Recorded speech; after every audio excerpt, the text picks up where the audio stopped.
Ram Ram everyone, सभी प्रिय दर्शकों को ideology of astrology Guru channel में हार्दिक स्वागत है। प्रिय दर्शकों, मैं हूं आचार्य नंदराम दास, उपस्थित हूं एक नई विचारों के साथ ग्रह नक्षत्र की दुनिया में आप सबका स्वागत करते हुए आज एक टॉपिक है व्यसन में बर्बादी।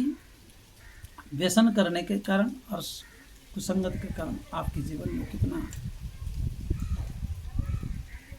गलत परिणाम और किस तरह सोने का मकान राख बन जाता है। इसलिए व्यसन से दूर रहने की चेष्टाएं और कोशिश करते रहना चाहिए।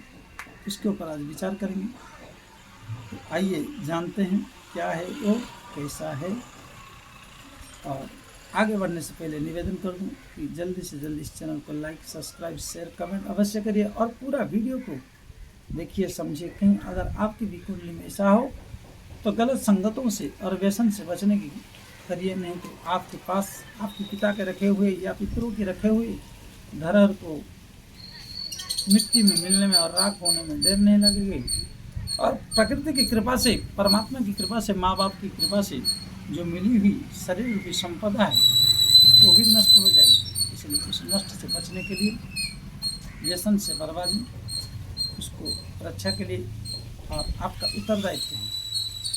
इसलिए अगर आप हमारे द्वारा विश्लेषण कराना चाहते हैं तो डिस्क्रिप्शन में दिए गए व्हाट्सएप नंबरों पर और टाइटल में ऐड किए गए संपर्क नंबरों पर कर सकते हैं। और योग यथा माम प्रबद्धन्ते तम तथैव भजामि हम। आइए जानते हैं क्या योग है। यह सिंह लग्न है प्रिय मित्रों। ये एक है, हैदराबाद से हैं। इनका जन्म हैदराबाद में ही है। और दूसरे भाव में राहु मंगल का, बुध और सूर्य का तीसरे भाव में, बृहस्पति सप्तम में, अष्टम में केतु, दशम में शुक्र और शनि चंद्रमा द्वादश भाव में। इस प्रकार योग में आपको विशेष करके अकेला चलना चाहिए। ऐसा क्यों कह रहा हूं? इसलिए कि आपकी जो भी निजी जन होंगे, कुटुंब जन होंगे, मंगल और राहु का युति होने के कारण आपको बहुत बढ़िया सलाह कोई देने वाला नहीं। कुटुंब में अगर आप किसी से सलाह लेते हैं तो उसकी सलाह आपके लिए फीकी पड़ेगी और या तो बर्बादी का कारण बनेगी। राहु मंगल को जब भी देखा गया, जिसका नाम अंगारकार योग है, तो वास्तविक में ही अंगार कारक योग बना और तहस नहस करके रख देता है।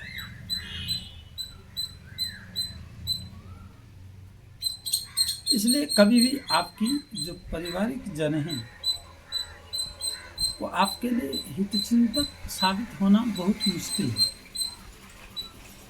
100 में कोई एक व्यक्ति जो निकलेगा जो आपकी और आपकी हित के लिए सोचेगा।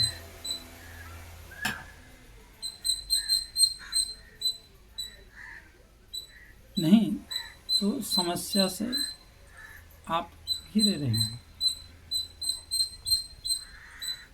जिसके कारण बाद में विवाद भी होगी, परेशानियां भी होगी। एक ये कारण है राहु और मंगल का कुटुंब में अगर युति बनता है तो दोस्त मित्र यारी के लिए द्वादश भाव में शनि और चंद्रमा का युति बनना अति व्यय।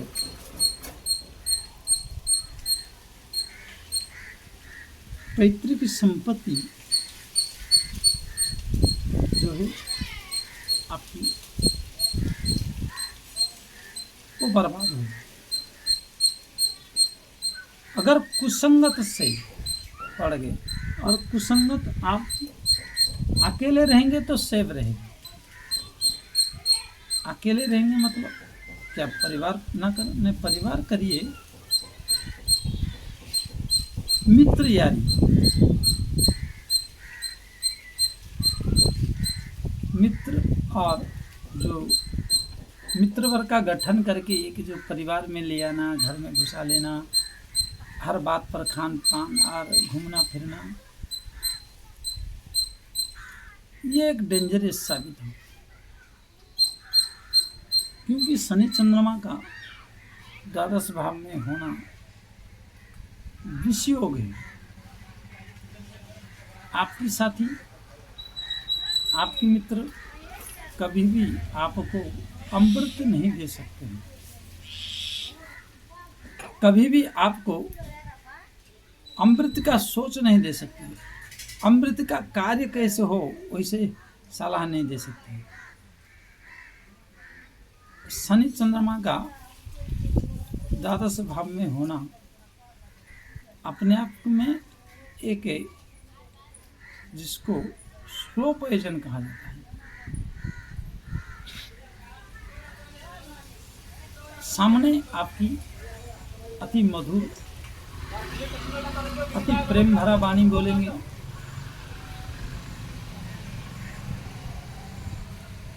अति आपको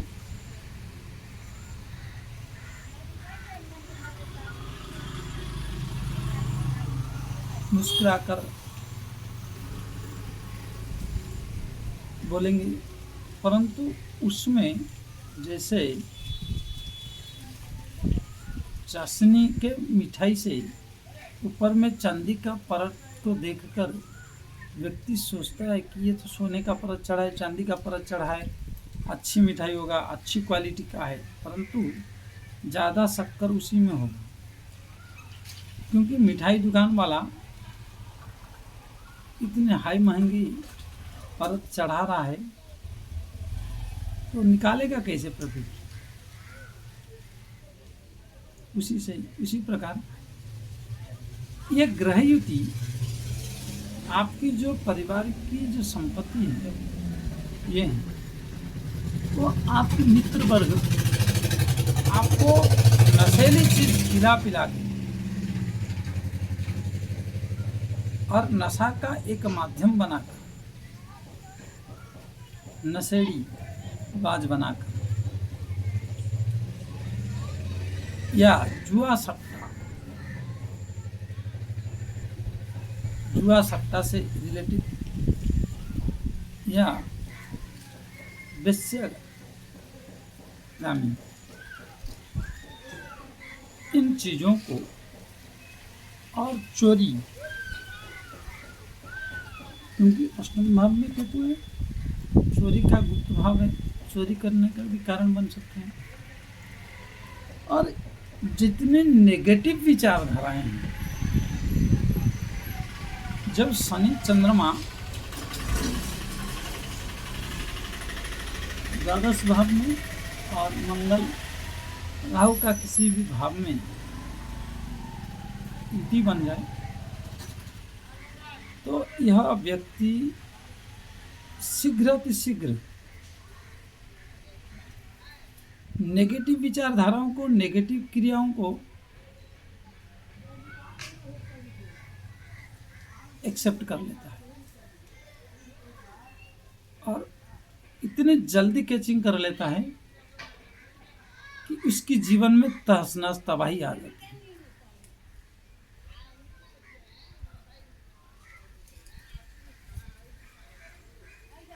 और जब उस स्थिति में पहुंच जाता है, फिर बाद में ये व्यक्ति को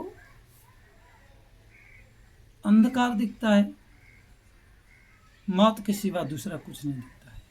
परंतु जब रहे तब जितना भी समझा लो, जितना भी सलाह दे दो, जितना भी कह लो, ये व्यक्ति अपने आप में इतना एक आकड़खोरी होता है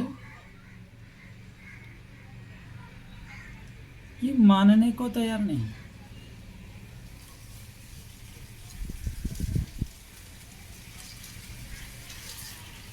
वो अपने ही आपको गुरु मानता है, परंतु अगर मान गए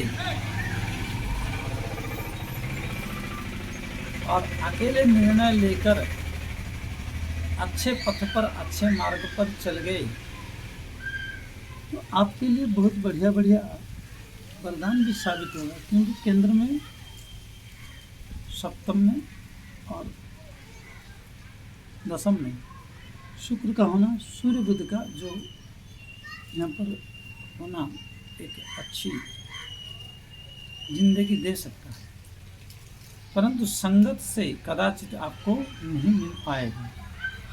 इसलिए अगर आपके भी इस प्रकार योग है तो आप व्यसन से बचिए, नहीं तो व्यसन आपको चकनाचूर करके आपकी जिंदगी को, आपके जीवन को इस तरह तहस नहस करेगा जो आप सपनों में भी नहीं सोच सकते हैं।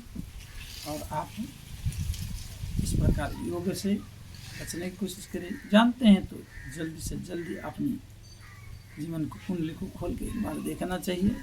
और ये कब बर्बादी का मोड़ ला के खड़ा कर देगा उसका कोई भरोसा नहीं है। और इस प्रकार इति हो, राहु मंगल और शनि चंद्रमा द्वादश भाव में जिस भी भाव का रिलेटिव होगा उस भाव से ये क्रिएटिविटी करके नाश कराएगा और उस भाव की जो संपत्ति होगी उसको नाश कराएगा। इसलिए आगे पुनः फिर मिलेंगे। आज के लिए इतना ही। जल्दी से जल्दी लाइक, सब्सक्राइब, शेयर, कमेंट अवश्य करिए और हमसे जुड़िए। और दिए गए डिस्क्रिप्शन में व्हाट्सएप नंबर आदि नंबरों से आप संपर्क कर सकते हैं। आगे आपकी प्रसन्नता यो यथा माम प्रबद्धन्ते तम तथैव भजाम्यहम्। जय श्री राम।